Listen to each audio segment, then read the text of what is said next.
After I looked at these truly terrible funnel metrics, I started to think about my actual relationships and where I had met the people. Now, I have 13 exes. Kind of sounds like a lot, but most of those were like 2 or 3 months. All people we said we were boyfriend, girlfriend. And look, one's an ex-husband, but we don't care about him.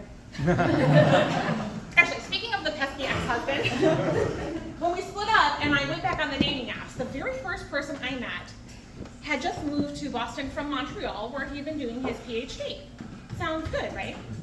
Then he told me on that very first date after my divorce that there was a strip club downstairs from where he worked in Montreal, and because they served sandwiches, he had lunch there every day. Ew! Mayo in your sandwich, or? Unfortunately, that was a very accurate preview of dating app life. But back to the funnel. So of the 13 exes, I realized that I had only met 2 on a dating app. 2! And both of those were on OkCupid a long time ago. Nothing from Hinge or Bumble or Tinder ever turned into a relationship. And no, neither of those 2 were the highly educated Canadian sandwich enthusiasts.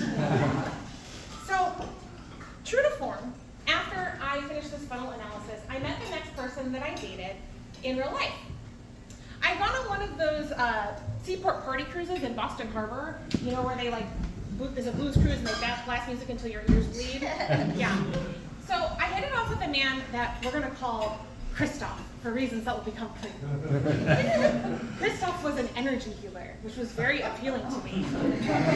I was like, I'd like to get my energy healed. Yes. Oh my. So we went on a date. And in retrospect, our first date was more like a spiritual experience with a cult leader than a first date. He wanted to know all about my childhood trauma, like right when I sat down to dinner. He was digging for all these personal details, but so subtly I thought I was wanting to volunteer them. At one point, he asked to read my palm, and everything he told me it said was stuff I had already told him.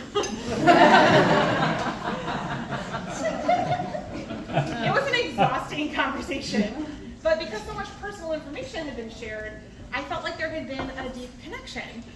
And I think that really was his soul.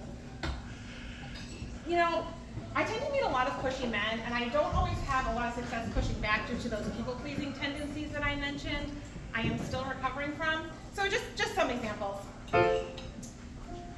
He sent a kiss emoji in his first text. It seemed like too much, but what could I say next? So I let it go, and I sent one back. Then he expected, of course, to text with me all day. And I couldn't say, I just want to put my phone away.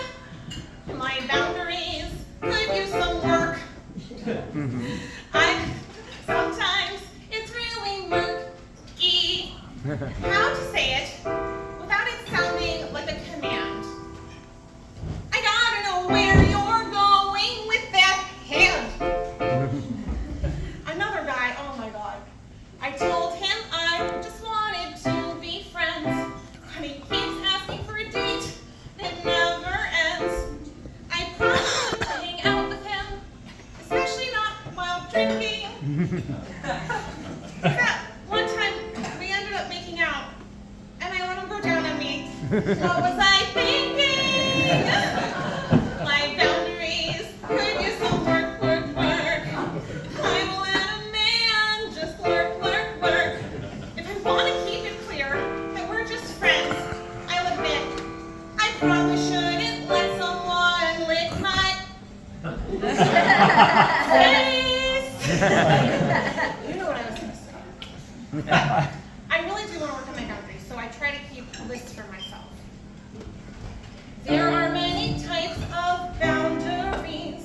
I'll try to be better at enforcing these. Physical. Don't touch my ass, Dad. Oh, come on, it's funny. Emotional. Hey, I'm allowed to get mad, as long as I don't bother you with it. Textual. Don't send me a dick pic.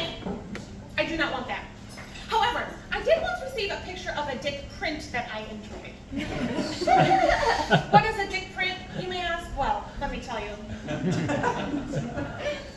You see, it's when, for some reason, there is what appears to be the outline of a dick in the tan line of a guy you're sleeping with, and he sends you a shirtless pic. That I liked. Thanks, AJ. Still want to know who had their dick on you at the pool, though. And sexual. Look, we gotta discuss the cock ring in advance. My boundaries could use some work. So could my ability to twerk. I'm gonna stop saying yes to more than I should.